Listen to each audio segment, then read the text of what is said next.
ना पंचभिर्षभिरष्टयारभम नाशुम्यता सचिते पुष्यन चन जियाति वेदमुया हंति ना धुनिरा देवयुम भगति गोमती व्रजे। यह श्लोक ऋग्वेद से लिया गया है। इसका भावार्थ है कि आलसी मनुष्य अपना पुरुषार्थ गंवा देते हैं, जिससे उन्हें कहीं भी सफलता नहीं मिलती, उन्हें सभी ओर से निराशा मिलती है। ईश्वर ने हम मनुष्य को परिश्रम और पुरुषार्थ के लिए बनाया है, कर्म करने के लिए बनाया है, जिससे हम धर्म के मार्ग पर चलते हुए तप कर सकें।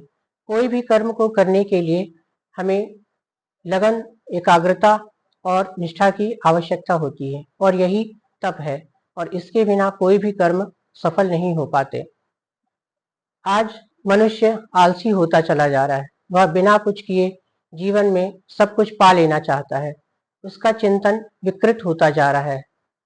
वह सोचता है कि उसे कुछ ना करना पड़े और उसे सब कुछ मिल जाए बिना परिश्रम के, और इसीलिए वह भाग्य के सहारे बैठ जाता है और ईश्वर को कोसने लगता है, जबकि वह यह नहीं जानता कि वह अपनी परिस्थितियों का निर्माता स्वयं है और अपने भाग्य का निर्माण वह स्वयं कर सकता है।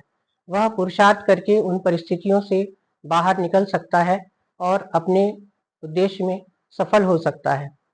श्रम से बचने के वह बहाने खोज लेता है और असफलता को भाग्य के मत्थे डालकर संतोष करना चाहता है।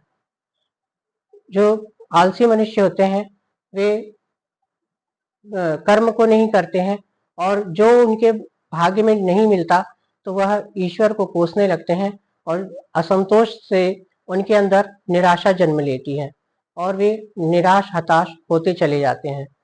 आलस्य पुरुषार्थ का प्रबल शत्रु है। आलस्य सारे दुर्गुणों का मूल है, जिससे निराशा उनके अंदर घर कर जाती है, और निराशा आने से मनुष्य किसी काम का नहीं रह जाता। मनुष्य का विवेक नष्ट हो जाता है, उसके अंदर सोचने समझने की क्षमता नष्ट हो जाती है और वह परिस्थितियों से नहीं निकल पाता, उन परिस्थितियों से निकलने का साहस भी नहीं जुटा पाता। जबकि इसके विपरीत जो पुरुषार्थी व्यक्ति है वह विपरीत परिस्थितियों में भी परिश्रम करके उनको अपने अनुकूल बना लेता है, और ईश्वर भी ऐसे ही परिश्रमी व्यक्तियों की सहायता करते हैं।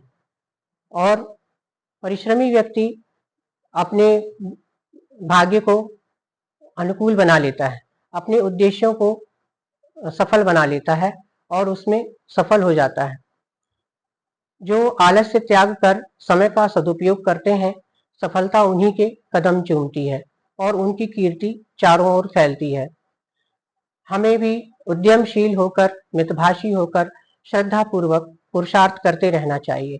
इसी से हम अपने उद्देश्यों की पूर्ति कर पाएंगे और समाज में कीर्ति फैला पाएंगे।